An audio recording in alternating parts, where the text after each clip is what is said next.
สหายศิลวงศ์ขุดไพฑูรย์กรรมการกรมการเมืองส่วนกลางพรรคได้เน้นให้องค์คณะพรรคแขวงพงศาลีจงยกสูงความสามารถที่นำพายู่แห่งการจัดตั้งปฏิบัติแนวทางการเปลี่ยนแปลงใหม่รอบด้านของพรรคให้มีท่าก้าวกว่าเก่า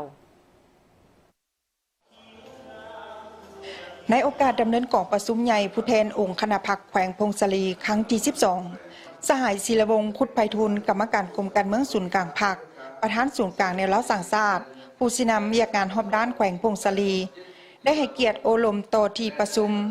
โดยสหายได้ย่องยอชมเชยต่อผลการนำพาขององค์คณะพรรคแขวงที่สามารถจัดตั้งปฏิบัติได้อย่างมีผลสำเร็จในหลายด้านและในสภาพการเปลี่ยนแปลงใหม่ที่เต็มไปด้วยกาลโอกาสสิ่งท้าทายหลายประการการกำหนดทิศทางและหน้าที่ที่ถูกต้องสอดคล้องและมีลักษณะบุคลุแม้นมีความหมายตัดสินต่ออนาคตของแขวงฉะนั้นสหายได้เน้นให้องค์คณะพรรคแขวงสืบต่อยึดมั่นและยุแห่งการจัดตั้งปฏิบัติแนวทางการเปลี่ยนแปลงใหม่รอบด้านอย่างมีหลักการของพรรคให้เข้าสู่ล่วงลึกเพื่อให้อุดมการณ์นั้นปรากฏผลเป็นจริงเพิ่มทวีเวียกงานป้องกันชาติป้องกันความสงบให้นักแน่นถือเป็นหน้าที่ยุทธศาสตร์อันสำคัญอันดับหนึ่งสร้างการหันเปลี่ยนอย่างแข็งแรงบุคลุในด้านเศรษฐกิจแก้ไขความทุกข์ยากและสร้างเศรษฐกิจเอกราชเป็นเจ้าตนเองเสริมขยายท่าแห้งที่เป็นเอกลักษณ์ของแขวงเอาใจใส่พัฒนาด้านวัฒนธรรมสังคมติดพันกับการสร้างทรัพยากรมนุษย์ให้มีคุณภาพและต้องก้าวให้ทันนำใช้ยุคสมัยแห่งการหันเป็นดิจิตอลให้เป็นประโยชน์สูงสุดสืบต่อยุแหงเวียกงานก่อสร้างรากฐานการเมืองและเวียกงานสามสร้างให้เข้าสู่ล่วงลึกซุ่มใจการปรับปรุงอำนาจรัฐให้เป็นองค์การที่มีประสิทธิภาพศักดิ์สิทธิ์และเป็นของประชาชนอย่างแท้จริงการเปลี่ยนแปลงใหม่คนอื่นหมดต้องเข้าใจนำกันว่าบ่แม่นการเปลี่ยนแปลงอุดมการณ์แต่มันแม่นการเปลี่ยนแปลงจินตนาการมันการเปลี่ยนแปลงวิธีคิดวิธีเฮ็ดให้ถือกับกฎเกณฑ์ขยายตัวถือกับตัวจริงต้องปลดปล่อยแนวคิดของเดิมและต้องเสริมขยายตัวคิดประดิษฐ์สร้างใหม่อันนี้การเปลี่ยนแปลงใหม่จินตนาการพัฒนา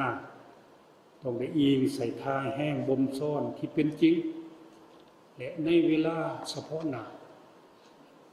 นี่คือแขวงพงศาลีของเรามีสินค้า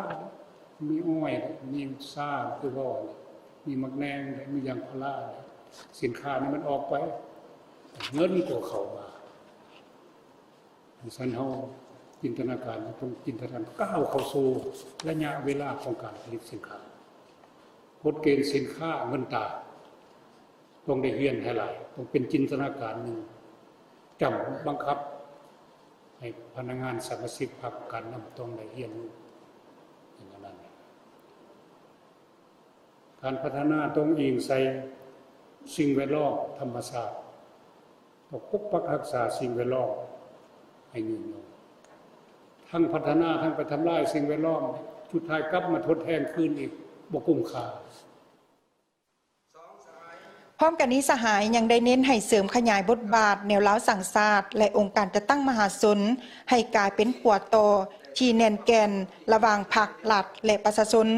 สืบต่อปฏิบัติแนวทางการต่างประเทศอย่างมีหลักการเป็นเจ้าการและบุคลุเพื่อรับใช้ให้แก่การพัฒนาถือเอาเวียกงานก่อสร้างพรรคพนักงานเป็นเวียกงานกกเป็นปัจจัยตัดสินทุกไสยชนะและปัญหาอื่นๆอีกจากนั้นสหายพลตรีสมพรมิตรพลเลขาคณะบริหารงานพรรคแขวงพงศาลีได้กล่าวรับคำอุบาทของสหายกรรมการกรมการเมืองศูนย์กลางพรรคซึ่งเป็นการชี้ทิศเนียงทางที่มีความหมายความสำคัญต่อองค์คณะพรรคแขวงที่จะได้นำไปพันขยายตามแผนจุดสุ่ม5 ปีต่อหน้าให้ปรากฏผลเป็นจริงพร้อมกันนี้ผู้แทนกองประชุมก็ได้พร้อมกันรับรองเอามติกองประชุมใหญ่ผู้แทนองค์คณะพรรคแขวงพงศาลีครั้งที่12และกองประชุมได้ปิดลงด้วยผลสำเร็จ